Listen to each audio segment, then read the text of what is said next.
Welcome to the Coffee with Karen podcast, a weekly chat show discussing everything from holistic health to current affairs from a mental, physical and spiritual perspective. Get your weekly cup of positivity with a sprinkling of woo-woo. There we go. And we are live with the Coffee with Karen. So a cup of positivity with just a sprinkling of woo-woo, or we've been sort of adding a few tablespoons, I think, more these days, but never mind.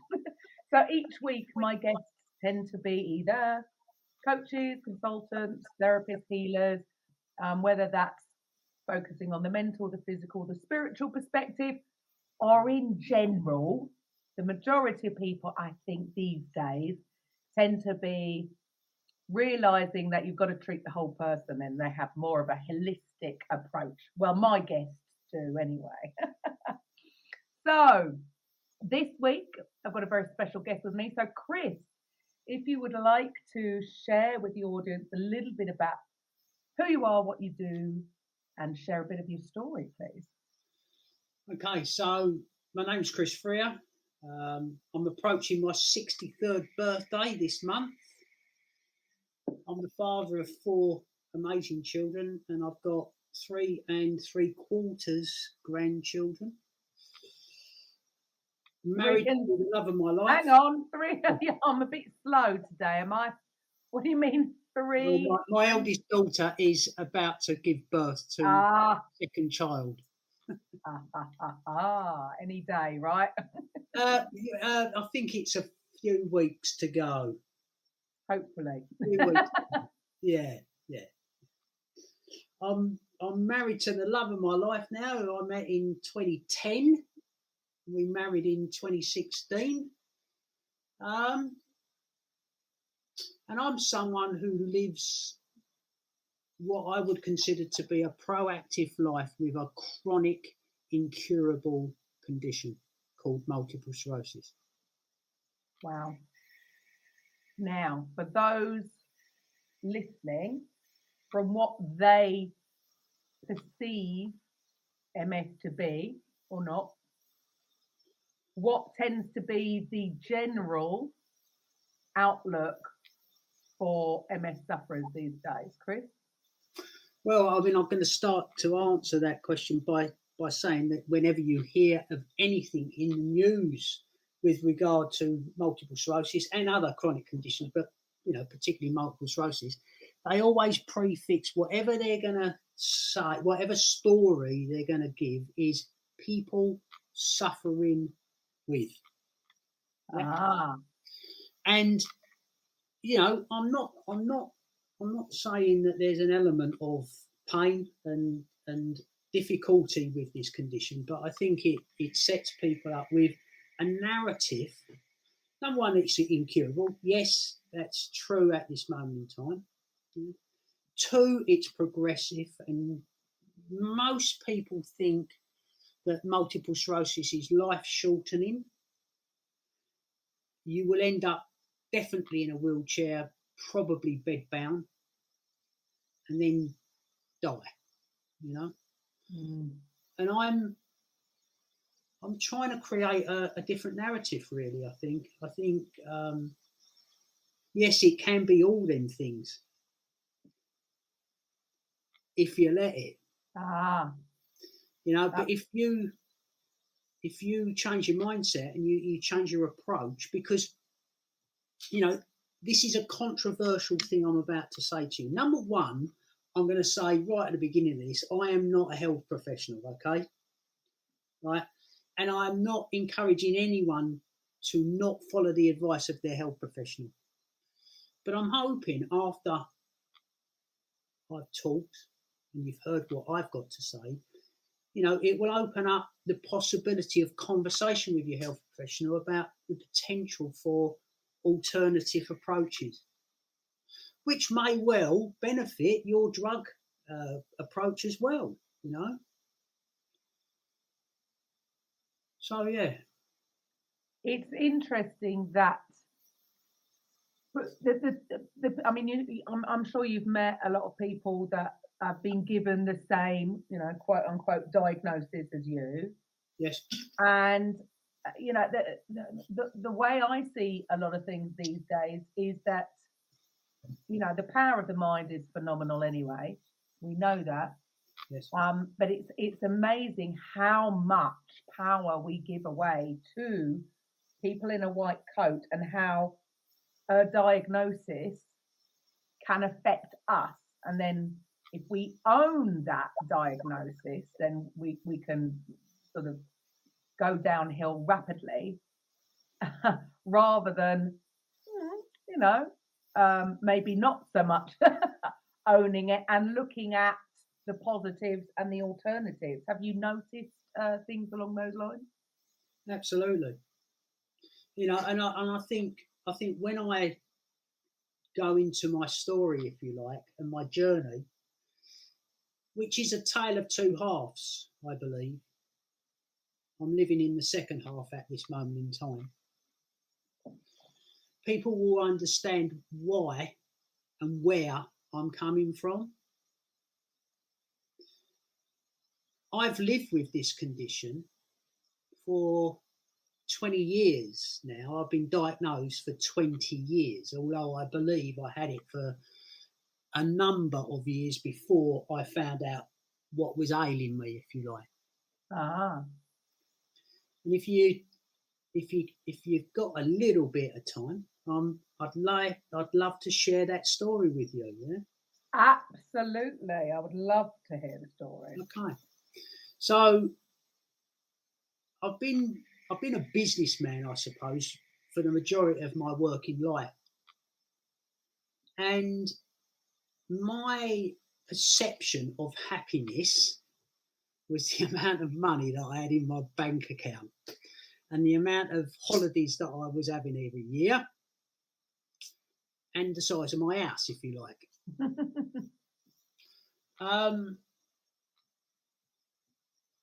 And I pushed myself extremely hard.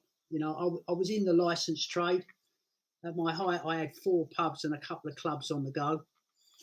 I had a reasonably good lifestyle. They were all cash businesses, which is very nice, isn't it? But I started to experience weird and wonderful things happening to me. Like, all of a sudden I'd be desperate to go to the toilet, or for no apparent reason, I'd fall over, or I'd get pain in my back, or get really confused about things and couldn't feel my hands and stuff like that. And I'd go to see my GP to be told that the symptoms that I was experiencing were all stress related. It's your lifestyle. It's stress. Now I kind of understood that, but I didn't particularly feel that stressed per se, if you like. Mm-hmm. But I was working 16 hours a day. I was being told by people that cared about me, if I carry on going the way I am, I'm going to make myself ill. And I used to poo-poo that. I used to say to them, look, illness is something that happens to someone else. It don't happen to me. I'm indestructible, And I had a bit of a Superman kind of outlook on life, that illness happened to someone else, not me. I can keep going doing what I'm doing, And we got to 2002, it was, and it was when we were in the World Cup, and it was in Asia, right? And I become really ill. I collapsed, and I got carted off to hospital, and that started my journey towards knowing what was actually going on in my body.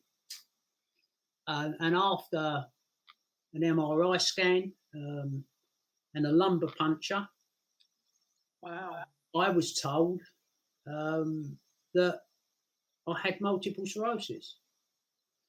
I was told to, go and live my life. We've got disease-modifying drugs that will slow the progress of the condition down, and it probably won't affect you for 20 years, you know. So go off and live your life. Don't do too much exercise. Don't tax yourself too much. And definitely don't go and visit Dr. Google. Which is, actually, the exact thing that I did. As I'm sure we all would. Yeah. And we all know what search engines are like, if you like, and unwittingly we put in really in the search engine what we want to find, and I just found horrendous stories around this condition, and I mean horrendous stories around this condition, and it set off anxiety in me. I started to really worry about the future. I started to worry about my children that were quite young then. I was also worrying about maintaining my wife of the time because she had very expensive taste. And I became extremely anxious about how I was going to juggle all these balls because I didn't want my life to change. But it did. It did in a big way. And while this is something that happens to many people that get diagnosed with chronic conditions, and I have absolutely no animosity towards my first wife at all. She gave me 4 amazing units that I'm so proud of, but she decided that she didn't want a life with someone who was ill, and she started divorce proceedings against me. Ouch. Yeah, which hurt. And I didn't understand it. But it was happening, and it set off this process of depression. And in May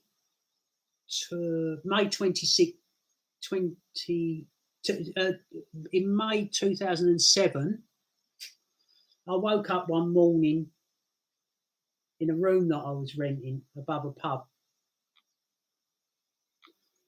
And I looked out and I thought, it's a really beautiful day. Right?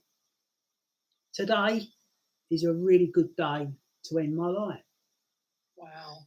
Because I had nothing to offer anybody.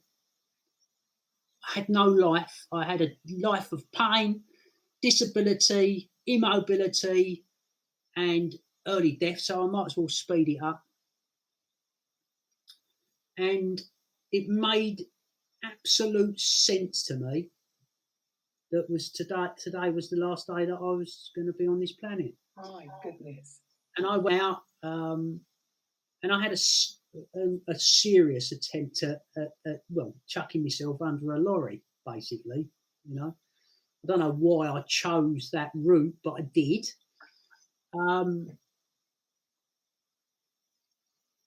It still affects me when I think, the amount of times I've spoken about this.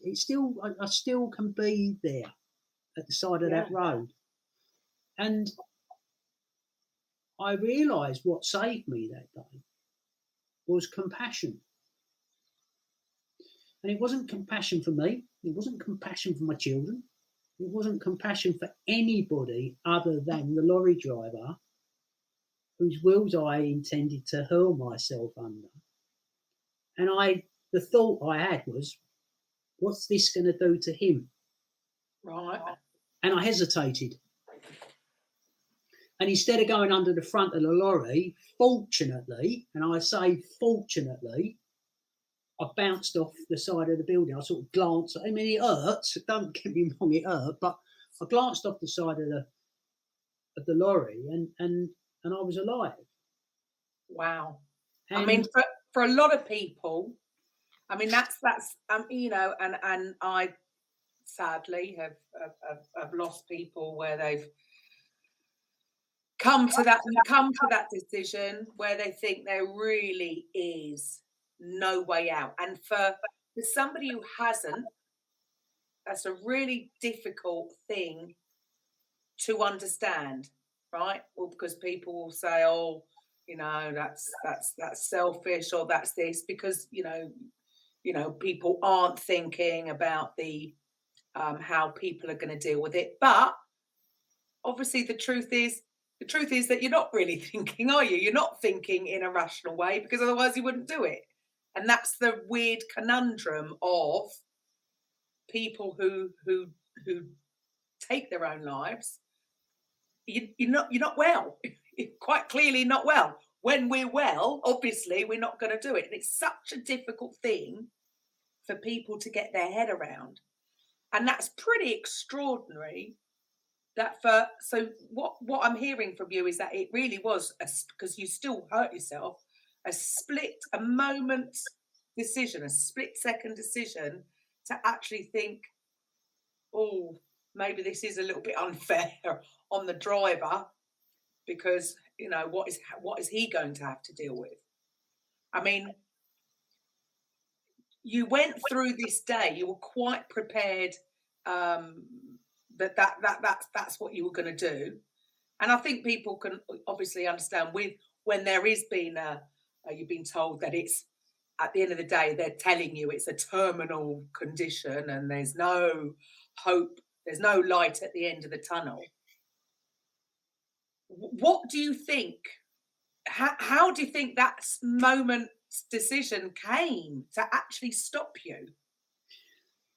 I think when I look at the work I do now, and the work and actually the way that I kind of conducted my life before,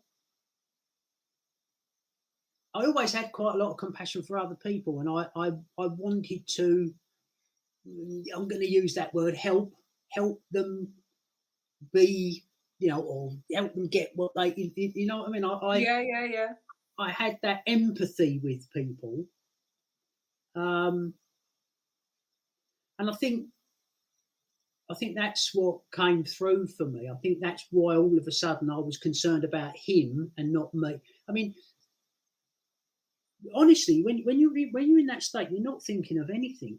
It's just nothingness, because you don't think you're worth anything. You don't think anybody cares about you. In fact, you think it will be a benefit that you're not here. And what I will say right here, right now, to anybody that's listening to this that is faced with that situation, or if they know someone who's faced with that situation, seek help, because there's always someone to talk to there, and you will be missed, you are loved, and you can get help. Yeah. But for me, and this is not an excuse, but also, I mean, the disease modifying drugs that I'd been put on, which are very powerful, have serious side effects. Yeah, I'm sure. And one of the side effects of the drug that I was on was suicidal tendencies. God, I didn't read any of the side of it. Not Who many does? people do. Who does, Chris? If we were to read you wouldn't take anything, because it could cause this, it could give you this, it could give you this. In fact, the drug that I was on has been withdrawn in America because too many people were completing their suicide attempts. You see. There you go. So that day came, and it kind of sowed a seed in my mind, because I'm here for a reason. I am here for a reason. Yeah. For me, on my MS journey, if you like, I got sectioned. I got put under the care of care in the community, but I knew that I needed to find a different way, and I was searching for that alternative way of doing things. Just I never really had been a pharmaceutical kind of person, if you like. I never used. Yes, I was taking drugs and stuff like that, but before that, I was not really into that sort of stuff, Mm. And I just continued to get worse, and we got to 2008, and I was quite ill, and my neurologist ordered an enhanced MRI scan for me, which is where they put a dye into your vein and it highlights all the lesions and stuff like that. We got the results back, and he told me that there's a number of new lesions, active lesions in your brain.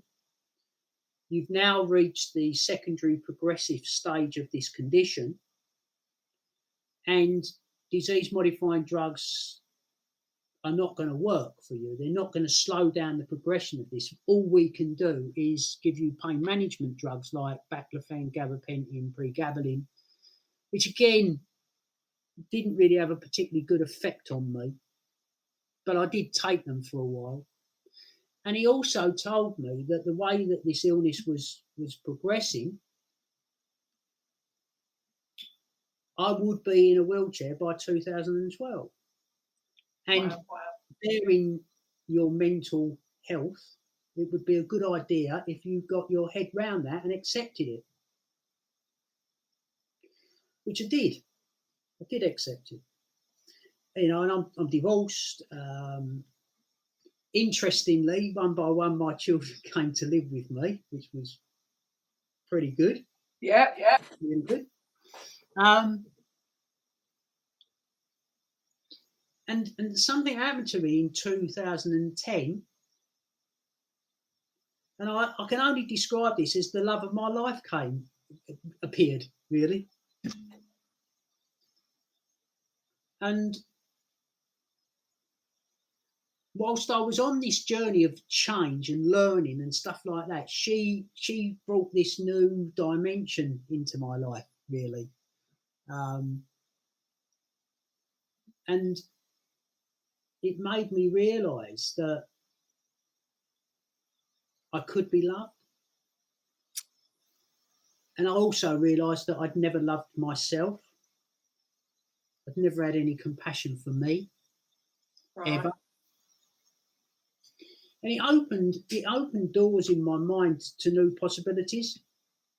And I really became driven, I think. I was going to use the word passionate, but I think I became driven about learning about how our mind works and how our thoughts have so much power over what's going on within our body, and how we can retrain our mind and we can see things in different ways,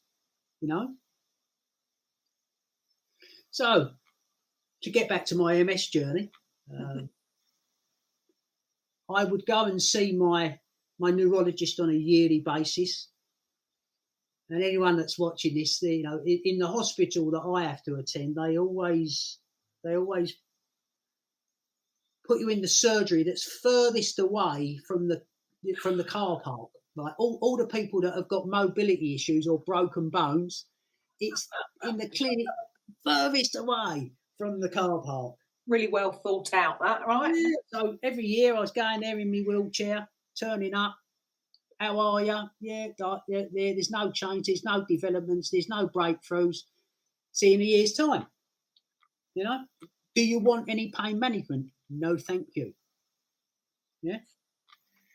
But all the time I'm learning and I'm researching and I'm changing things and I'm tweaking things in my life, in my diet, in my thinking, in the way that I approach the way that I'm living, And I'm finding that I'm getting movement back into it started with my toes, really. And then I started to learn how to crawl again. And then I started to be able to strengthen my legs a bit. And as a personal trainer, you will understand this, that if you sit on your backside, your muscles are going to waste. Yep. And that was the advice that I was given right at the beginning of my journey. You know, don't exercise too much because it's not probably going to be good for you. And I know the thinking is changing now, but that was the thinking back then. Now, the last time I saw my neurologist, he was a lovely man, and I've got nothing against him. Trust me, I haven't, but I don't see him anymore. I see my MS nurses who are really positive and happy about my journey.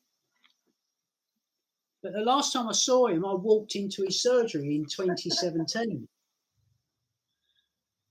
And he looked at me with shock. You know, if he had false teeth, I think they would have fallen out on his desk, because he went, "What drugs have I put you on? What drugs is it?" And I went, "Well, I'm not on any drugs, am I?" "What are you doing? You look like you're getting better." And I told him. And he really wasn't that interested, which is okay. Again, it's okay. It's not. Yeah, well, yeah, it is. I think because unfortunately, and because of the arenas that I'm in now, I will say that there are a huge number of health professionals coming forward now that are realising the power of lifestyle choice. I'm not going to use the word medicine, which is used a lot, lifestyle medicine. I'm going to use the word lifestyle choice, and the power it has over creating your best health. Yeah. So, you know, my neurology is pretty old school, and it's only what they've learned in medical school, you know. So, you know, that's okay. But like I say, my journey is one of, I want to be a better version of me today than I was yesterday. It's not easy. I have to turn up every day and do my exercises and my stretching and everything. And if I don't, I know about it. I fall over still. But that's a good thing, because I used to fall over a lot and I got really good at it. Now when I fall over, I hurt me bleeding self. You know, but it's just a reminder of how far I've come. For me, you know, it's and you know this, it's your perception of what's going on, and that's how it's going to affect you. Totally. Yeah. So there's my little bio on my journey with a chronic illness. My goodness. I mean, that's pretty amazing, because, and you're right, I do believe everything really is down to perception, how you view your world, because so many other people would have totally owned what they've been told, accepted that there's nothing else to try, and would have just, and that's what you're going to do. You're just going to wither away and die. But it sounds like with, and it's quite interesting that you said it was almost, it sounds like it was tied to you meeting the love of your life. So you were happier in yourself. Which, do you think that was the sort of start of the change? So again, how you felt changed inside. Yeah, I think she opened up a world, a new, look, in your title here, you've got woo-woo somewhere, haven't you? Yeah. And I sometimes think that a lot of the stuff that I talk about, she thinks is a bit woo-woo. Yeah. But I think it's just really love. I think love is the most powerful emotion that human beings possess. And that saying, love conquers all, is so true. Yeah. Underestimated. Yeah, oh God. And I think that in modern society, we're not taught that. We're actually encouraged not to feel like that because it's some kind of selfish behaviour or sycophantic behaviour or Yeah. something. Do you get what I mean? Or it will be taken away if you feel it too much. It's So the discouraged. fear of losing it. Yeah, it's discouraged. Yeah, definitely. But we can't find love. We can't get love. We can't even give love because we are love. Yes. And we have to love ourselves.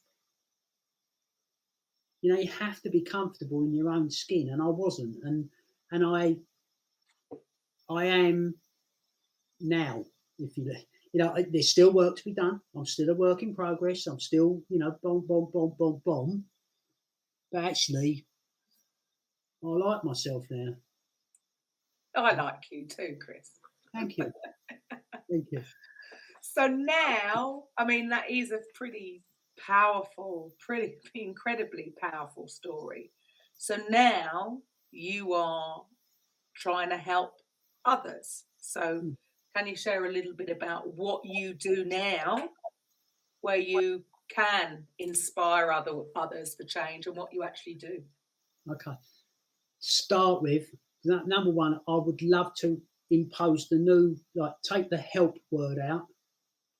Okay. Yeah. Empower word back in. Love that. Yes. Because I think, it's that analogy of give a man a fish and he feeds his family for a day.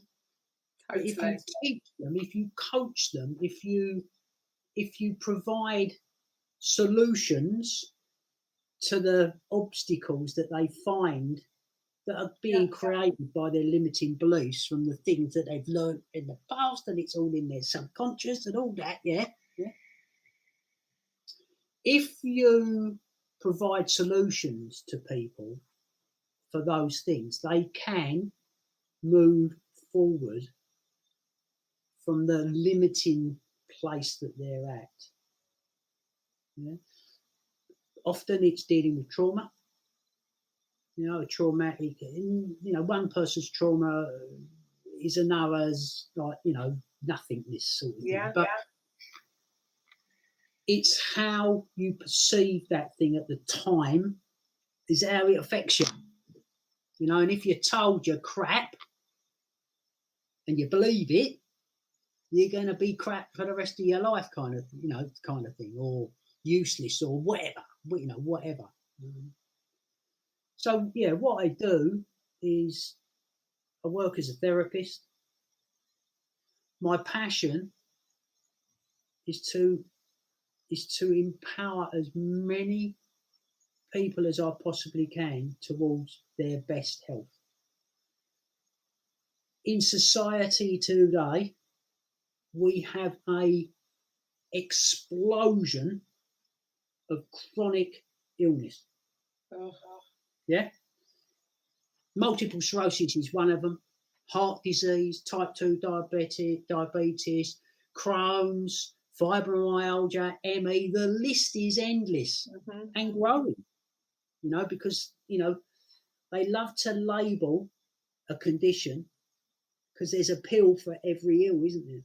Yeah. And again, it's owning. It's people, when people identify rather than, this is it's a temporary, or it could be a temporary, thing that they're going through. They seem to just sort of take ownership and identify as the disease or as the ailment. And then when that's really all encompassing, isn't it? If they totally own it mentally, physically, and spiritually, it's a long way out from there. My biggest change came, and I suppose we can call it my light bulb moment, if you like, was when I realised that, number one, I can't give you multiple sclerosis. I can't give it to anybody out in the street. I'm not infectious. And I didn't catch it. Didn't catch it like you catch the flu or you catch a cold. or you catch measles. So if I didn't catch it, and I will agree that there are certain elements of possibly childhood illnesses and stuff like that that do come into play in certain conditions. I accept that. But fundamentally, through the choices that I made in my life, I created this condition. Yeah. So if I created it, I can kind of uncreate it as well. There you go. So you took responsibility Yeah. for your own health. And that in itself is empowering, isn't it? Because if it was just something that you got, you would not know how to unget it. Yeah. Whereas when it's something that you've created, at the end of the day, something has happened. And even, yes, it's an autoimmune. Yes, they'll say it could be genetic, whatever they say. But the fact is, something has changed through what you've consumed, whether that's food or toxins, the both, over a period of time has brought you to a situation where the body is attacking itself, right?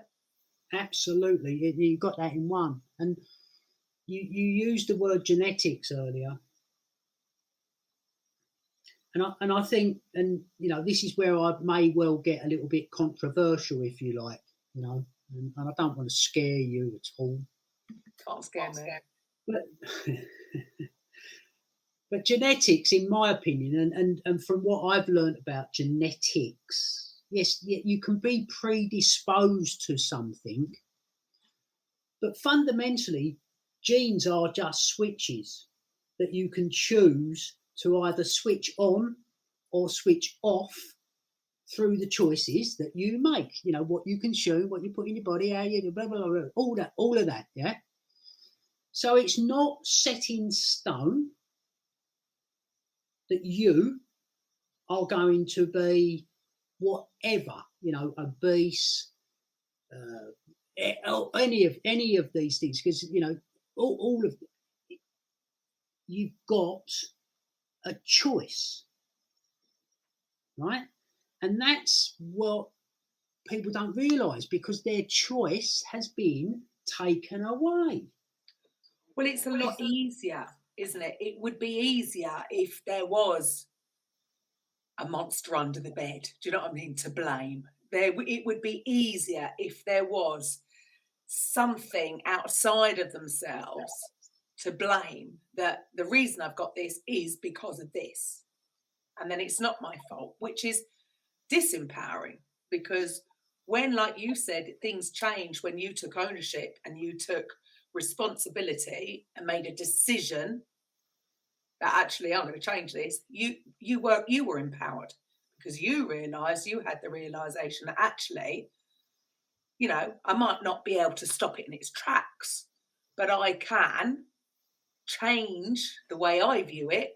And you have quite clearly changed the way it has reacted with, the ailment is actually reacted with you, right? Yeah. I mean, I view multiple sclerosis as my best friend. And I've kind of separated it out of my body now. I mean, yes, it is in my body. Yes, I know all that, right? But I view it as my best friend. And you know that mate that you don't have to see for a couple of years, 3 years, whatever, 5 years. You don't have to see them. But when you meet them, when that really best friend, right? When you see them, you just start up from where you left off, right? Mm-hmm. Well, my best friend called multiple sclerosis, when it comes back and visits me, it bites me on the arse, because I've obviously done something wrong to make it come back. I live in a world of control, and I know in the past, and I'm trying to hone and upskill my message, right? Because I know in the past I've I've made it look easy, if you like. You know, the way I talk, because I'm a bit of a cheeky chappy and all that. Well, yeah, like bomb, right? Trust me, it's been bloody hard work, right? And it's hard work every single day living with this condition, you know? Every day it's hard.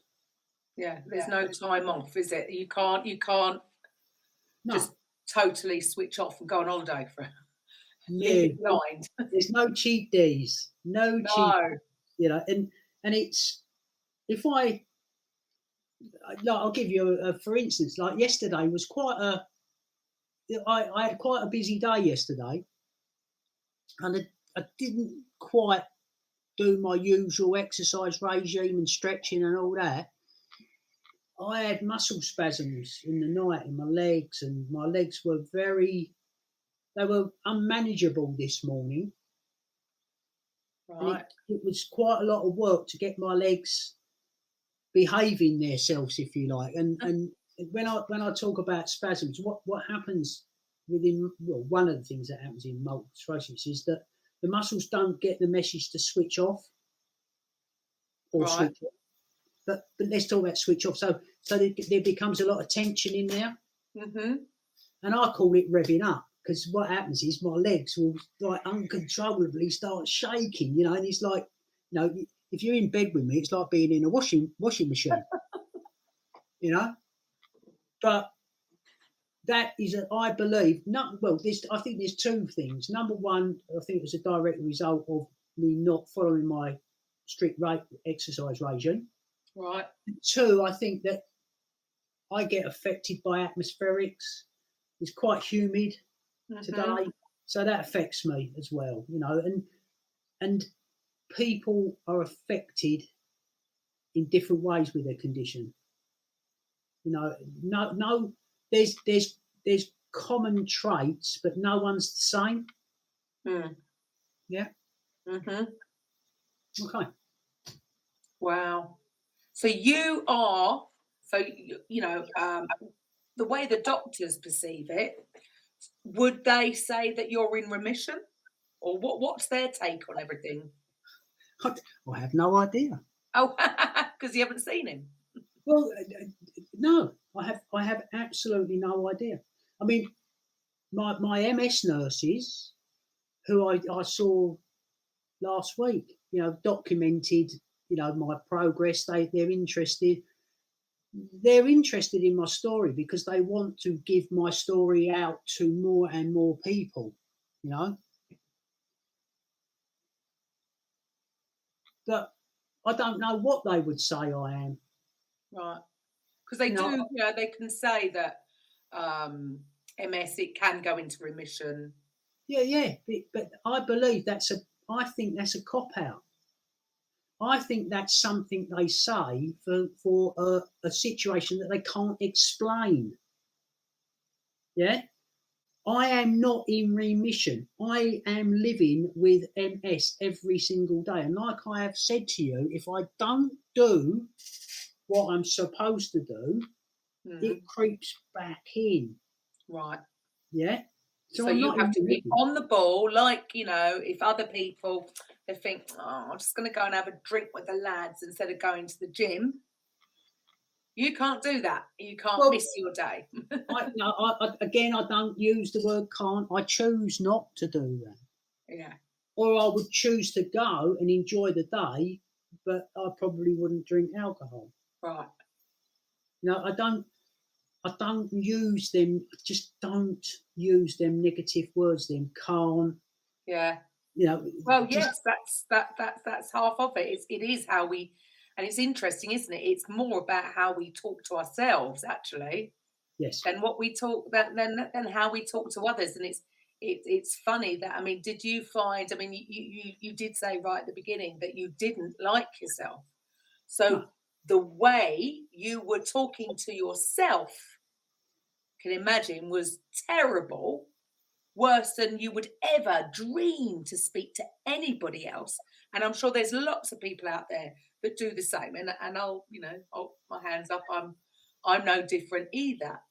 working on it, but it's quite fascinating to think that somehow, some way, we have all been almost conditioned through growing up to give ourselves a hard time, which is so bad. I mean, just, you know, it is so crazy. I mean, I know I probably use this analogy a lot because I see it a lot when we, I can't think of the name, Dr.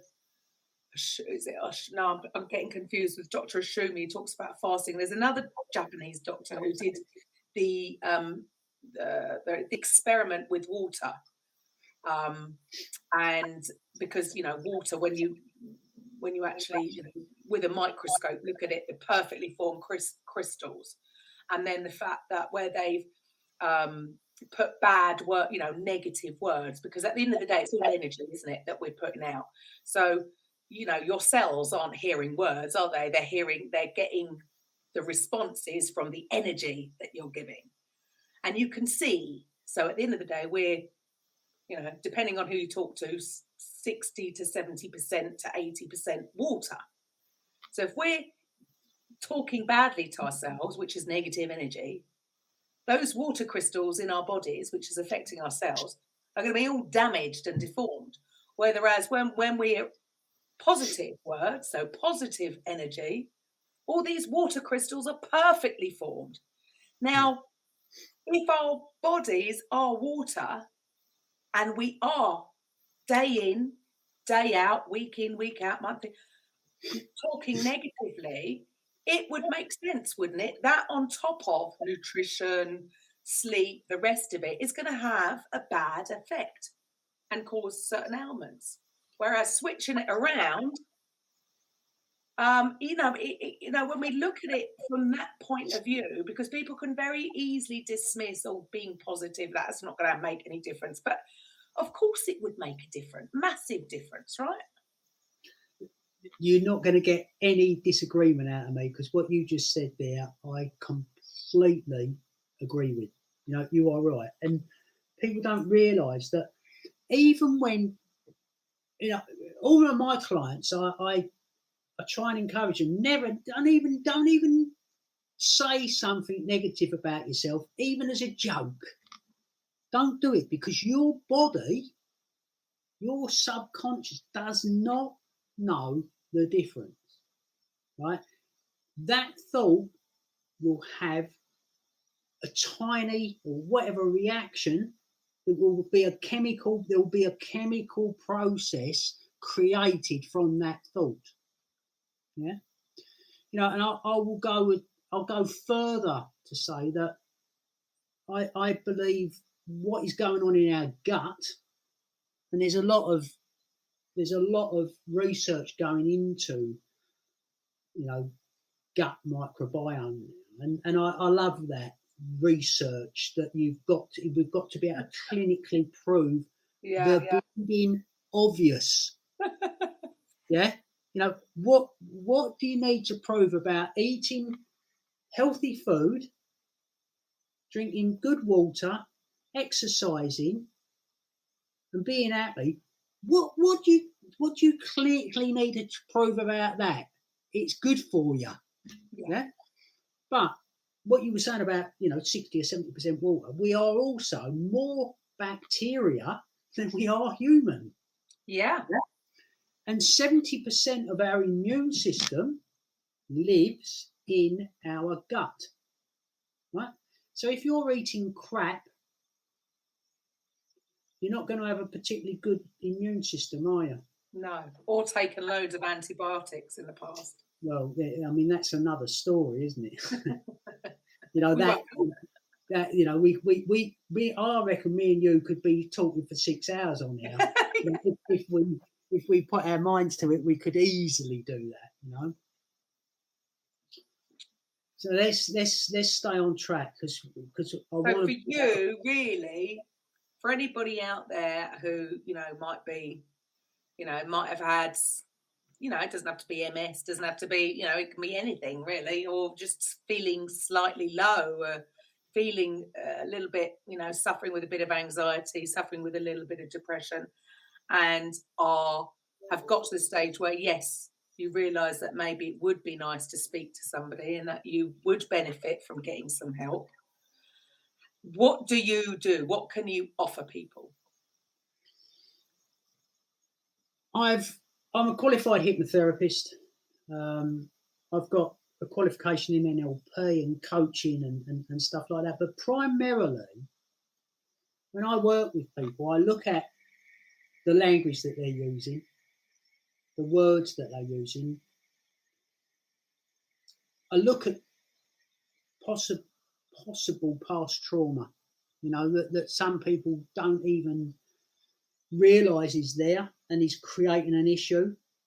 And often negative behaviour comes from trauma, even addictive behaviour, where you're turning to drugs or alcohol or food or whatever. There's a benefit in that, isn't there? It makes you kind of feel good for a little while, and then you feel like rubbish afterwards. And you've got the guilt and everything, and then you want to do it again to make you feel better again. So every behaviour that we've got, in a way, we believe there's benefit. So I look at adjusting how people view the world. Yes, we can use some woo-woo stuff if you want to maybe make a few adjustments. Yeah. But fundamentally, I like to tell it how it is, really, I suppose. Yeah, good. That's what people need. So for those who are, if you're watching this on YouTube or on the blog, you've got everything down below, all links that you can connect to Chris. But anybody who's just listening on the radio, or if they're listening on the podcast, how do they get in touch with you? Okay. You can contact me through my website, which is www.upbeatlife.co.uk. I think there's a button on there that you can actually book a call with me, or I'm not that brilliant at all this sort of stuff, but I'm also on the social medias. You'll find me with my name, Chris Freer, and I'd say that I look forward to speaking to you, really. So basically, that's what you're doing now. You're still having to obviously live, as you say, you're living with MS, so you still got a lot to do yourself with that. Do you find? Obviously you have improved things, so there has been some kind of reversal because, well, for starters, the obvious one would be that you were actually in a wheelchair and now you're not. Living life with a progressive condition. Yeah. Living life. In a way, I quite like it because I'm progressively getting. Oh, that's it.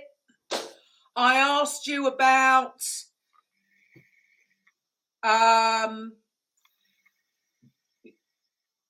right, okay, hang on. Oh, hang on.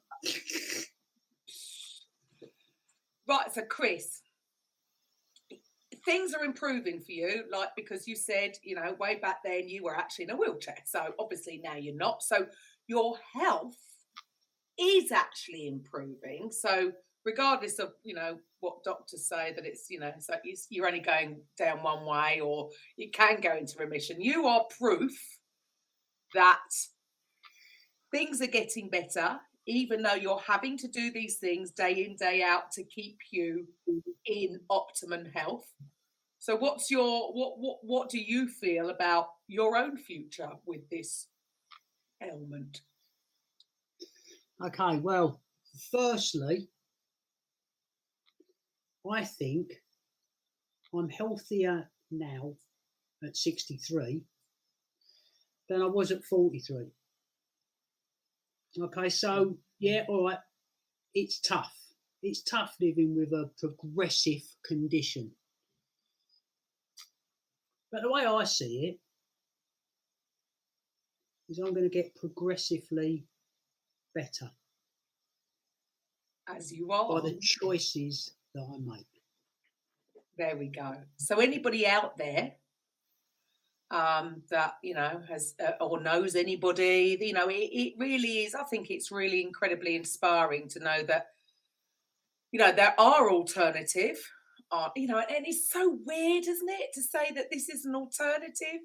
I No, mean, it's yeah, quite common sense, isn't it, really, to look at what you're feeding your body, what you're feeding your mind, how you feel, how you, like you said, you've got to get up every day and do, so there is a certain, a lot of discipline involved.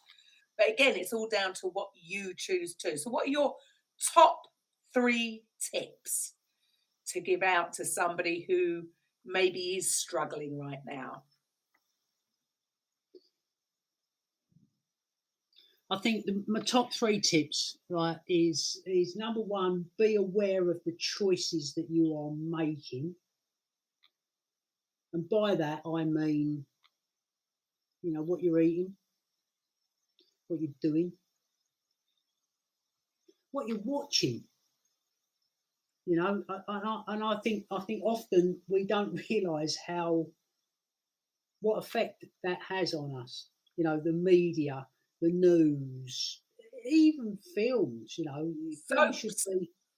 Yeah. Well. I mean, I don't watch things like that, but Nor do I can I. imagine it's a world of rowing, isn't it?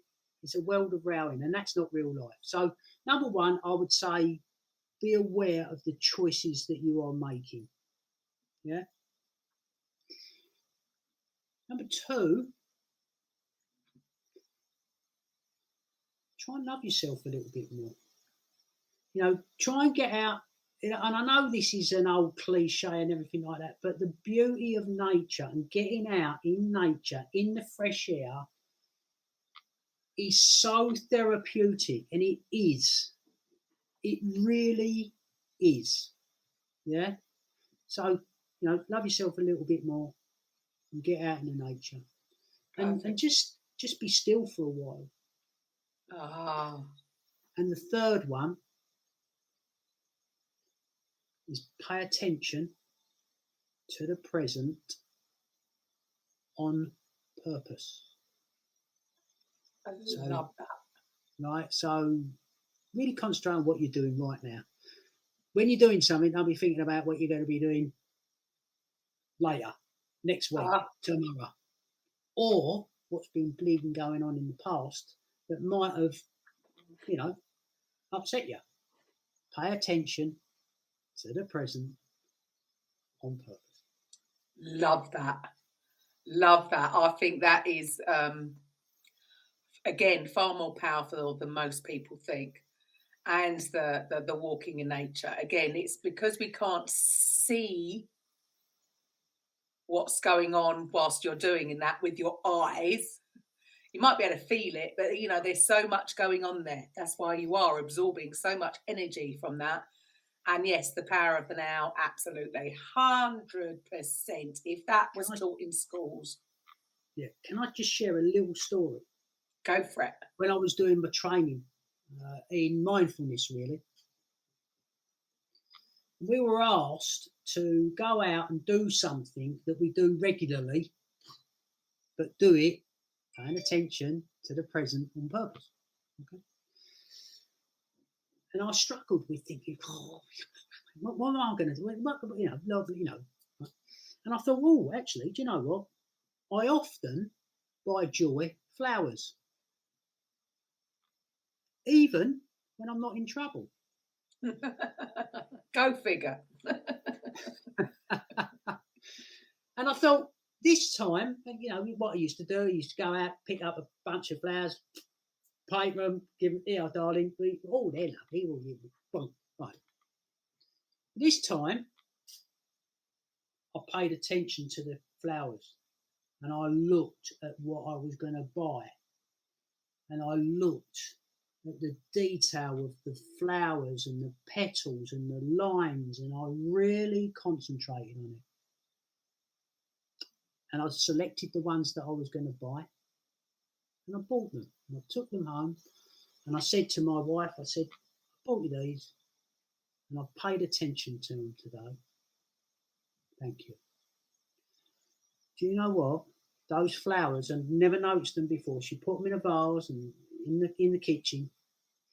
Every morning, I woke up and I'd go downstairs to make her a cup of tea. You know, I'm well trained. But those flowers rewarded me with the most amazing scent every single morning. It just enriched me and it just made me feel amazing every day. And I believe the flowers rewarded me because I paid attention to them. Love that. There you go. Oh, what a story to finish on. So there you go. Top tip, that is, for any guys out there, pay attention when going to buy your other half some flowers. Love that. Thank you so much for your time, Chris. Loving what you do. And yes, you are an absolute inspiration to many people. I am absolutely sure. And so, yeah, wonderful to speak to you, and I would love to speak to you again, actually. So the rest of you, thank you so much for listening. And so I will be back next week with a coffee with Karen. Bye for now. Welcome to the Coffee with Karen podcast, a weekly chat show discussing everything from holistic health to current affairs from a mental, physical and spiritual perspective. Get your weekly cup of positivity with a sprinkling of woo-woo.